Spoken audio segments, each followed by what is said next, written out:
محترم سامعین، السلام علیکم۔ میں سبین اشرف یوٹیوب چینل پر آپ کی میزبان آپ کو خوش آمدید کہتی ہوں۔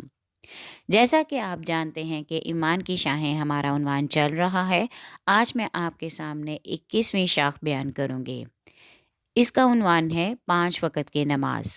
ہمیشہ کی طرح اپنے عنوان کا آغاز کرنے سے پہلے ایک اچھی بات، اپنے کام کا آغاز بسم اللہ الرحمن الرحیم سے کیا کریں اور درود پاک کو اپنی زندگی میں لازم شامل کر لیں تاکہ آپ کے ہر کام میں اللہ تعالیٰ کی خاص رحمت اور برکت شامل ہو جائے۔ اپنے عنوان کا آغاز کر رہی ہوں 5 وقت کی نماز۔ الصلاۃ کی لغوی تحقیق، لفظ صلی آگ کے جلانے پر اور آگ میں داخل ہونے پر بولا جاتا ہے۔ سورۃ الاعلیٰ میں آتا ہے، سمجھ جائے گا جس کے دل میں اللہ کا خوف ہوگا اور اس سے بدبخت وہ رہے گا جو بڑی آگ میں داخل ہوگا۔ سورۃ المجادلہ میں آتا ہے، کافی ہے انہیں جہنم اس میں داخل ہوں گے اور وہ بہت برا ٹھکانہ ہے۔ سورۃ اللیل میں آتا ہے، میں نے ایک بھڑکتی آگ سے تمہیں خبردار کر دیا تھا، اس میں نہیں جلے گا مگر انتہائی بدبخت۔ سورۃ النساء میں آتا ہے، پس وہ اپنے پیٹوں میں آگ کھا رہے ہیں، ان قریب وہ بھڑکتی آگ میں جھونکے جائیں گے۔ صلاۃ کے اصل معنی دعا اور برکت دینا کے ہیں۔ سورۃ التوبہ میں آتا ہے، ان کے لیے دعا فرمائیے، بے شک آپ صلی اللہ علیہ وآلہ وسلم کی دعا ان کے لیے تسکین کا باعث ہے۔ سورۃ الاحزاب میں آتا ہے، بے شک اللہ اور اس کے فرشتے اس نبی مکرم صلی اللہ علیہ وآلہ وسلم پر درود بھیجتے ہیں۔ سورۃ البقرہ میں آتا ہے، یہ وہ لوگ ہیں جن پر ان کے رب کی نوازشیں اور رحمتیں ہیں۔ عبادت گاہ کو بھی صلاۃ کہا گیا ہے۔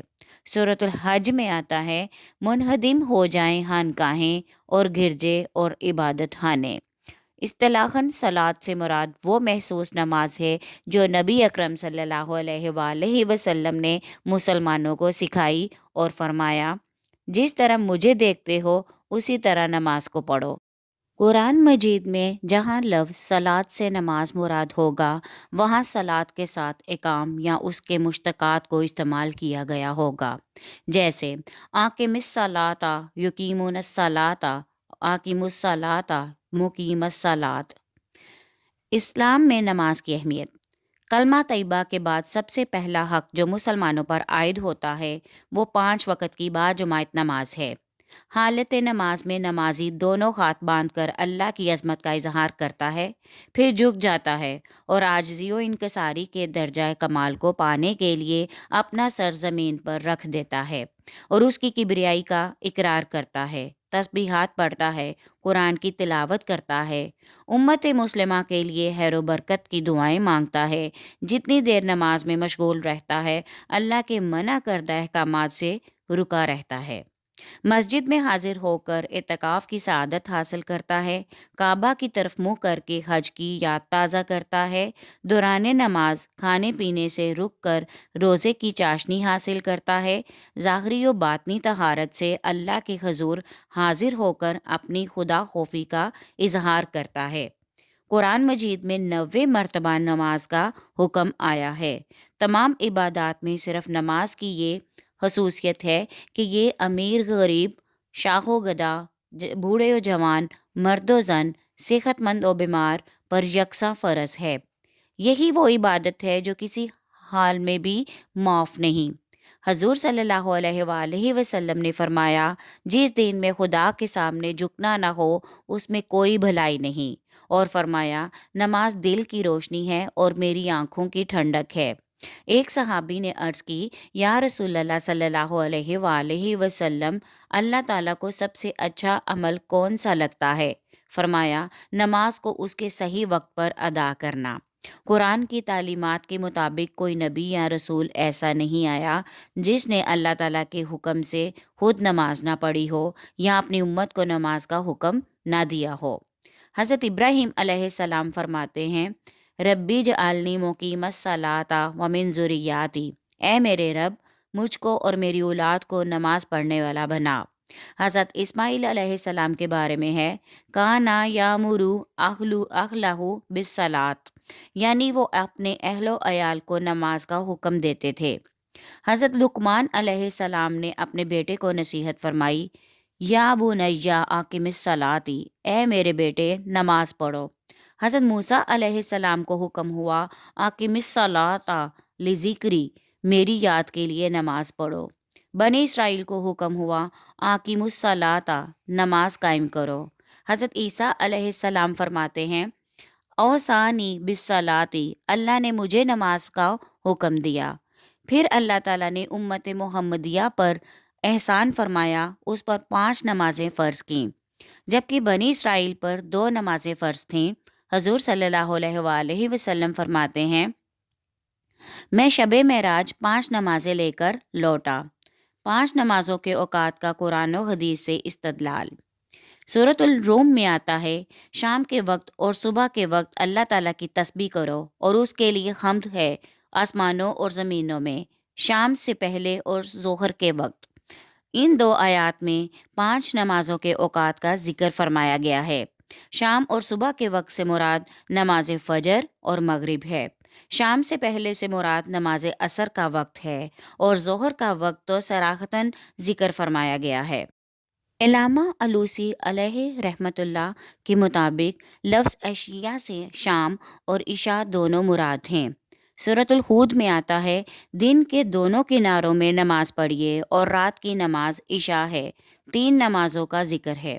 سورۃ البقرہ میں آتا ہے، پابندی کرو سب نمازوں کی، خصوصاً درمیانی نماز کی۔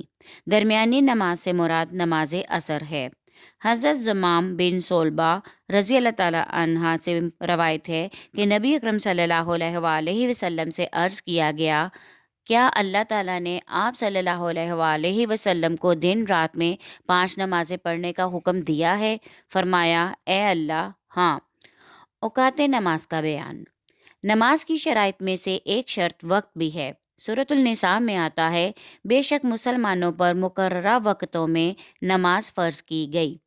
نماز فجر کا وقت 2 صبحیں ہوتی ہیں، ایک صبح صادق، دوسری صبح کاذب۔ پہلے صبح کاذب ہوتی ہے، پھر صبح صادق ہوتی ہے۔ فجر کا اول وقت صبح صادق کے طلوع سے شروع ہوتا ہے اور اس کا آخر وقت طلوع آفتاب تک ہے۔ صبح صادق اس سفیدی کو کہتے ہیں جو آسمان کے کناروں پر پھیل جاتی ہے۔ فجر کا افضل وقت۔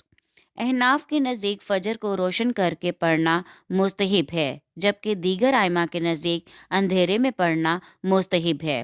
احناف کی دلیل حضور صلی اللہ علیہ وآلہ وسلم نے فرمایا، فجر کو روشنی میں پڑھنا زیادہ اجر کا موجب ہے۔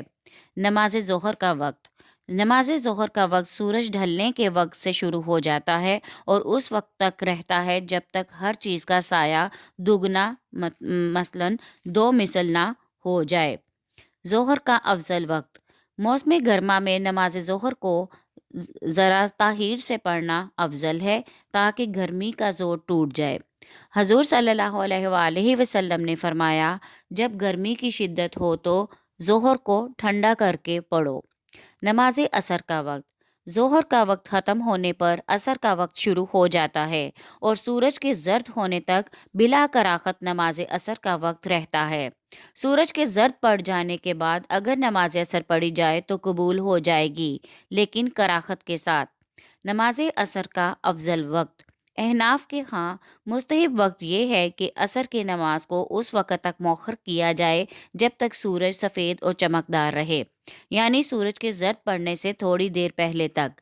حضرت علی رضی اللہ تعالیٰ عنہ سے روایت ہے، آپ صلی اللہ علیہ وآلہ وسلم اس وقت تک عصر کو مؤخر کرتے جب تک سورج چمکدار سفید رہتا۔ نماز مغرب کا وقت۔ جب سورج ڈوب جائے تو مغرب کا وقت شروع ہو جاتا ہے اور شفق کے غائب ہونے تک رہتا ہے۔ نماز مغرب کا افضل وقت۔ حضرت رافع بن خدیج رضی اللہ تعالیٰ عنہ بیان کرتے ہیں، ہم حضور صلی اللہ علیہ وآلہ وسلم کے ساتھ نماز مغرب ادا کیا کرتے تھے۔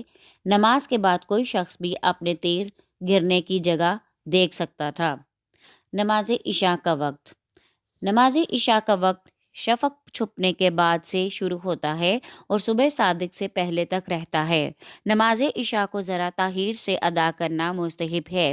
نماز عشاء کے بعد نماز وتر واجب 3 رکعت ادا کرنا ہے۔ نمازی کے لیے ہدایات۔ حضرت ابو ہریرہ رضی اللہ تعالیٰ عنہ سے روایت ہے کہ باجماعت نماز ادا کرنا تمہارے تنہا ادا کرنے سے 25 گنا افضل ہے۔ حضرت ابن عباس رضی اللہ تعالیٰ عنہ سے روایت ہے کہ رسول اللہ صلی اللہ علیہ وآلہ وسلم نے فرمایا، جس شخص نے اذان سنی اور بغیر عذر کے جماعت کے ساتھ نماز نہ پڑھی تو اس کی پڑھی ہوئی نماز قبول نہ ہوگی۔ صحابہ نے عرض کی، یا رسول اللہ صلی اللہ علیہ وآلہ وسلم، عذر کیا ہے؟ فرمایا، خوف یا مرض۔ ایک روایت میں ہے، مسجد کے پڑوسی کی نماز مسجد میں آ کر پڑھے تو قبول ہوگی وگرنہ نہیں۔ نماز کے فوائد۔ مولانا سید سلیمان ندوی رحمۃ اللہ علیہ نے سیرت النبی جلد 5 میں نماز کے جو اخلاقی، معاشرتی، تمدنی فوائد گنوائے ہیں ان کو مختصر عرض کرتی ہوں تاکہ سامعین سن کر نماز کے ثمرات و برکات سے آگاہ ہو سکیں۔ نمبر 1، طہارت۔ نمبر 2، ستر پوشی۔ نمبر 3، صفائی۔ نمبر 4، مستعدی۔ نمبر 5، مسلمانوں کا امتیازی نشان۔ نمبر 6، جنگ کی تصویر۔ نمبر 7، دائمی نیند اور بیداری۔ نمبر 8، الفت و محبت۔ نمبر 9، غم خواری۔ نمبر 10، اجتماعیت۔ نمبر 11، پابندی وقت۔ نمبر 12، صبح ہیزی۔ نمبر 13، خوف خدا۔ نمبر 14، کاموں کا تنوع۔ نمبر 15، تربیت۔ نمبر 16، نظم جماعت۔ نمبر 17، مساوات۔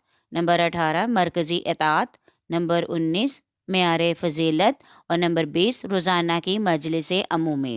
یہاں پر ان کی تفصیل نہیں بیان کر رہی، البتہ آپ کو ان عنوانات سے اس کی نماز کی ثمرات و برکات کا اندازہ ہو رہا ہوگا۔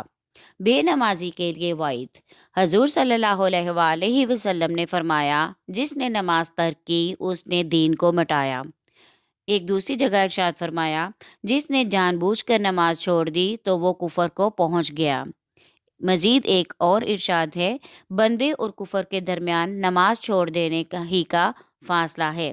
سورۃ المدثر میں آتا ہے، اہل جنت دوزخیوں سے پوچھیں گے، کس جرم نے تم کو دوزخ میں داخل کیا؟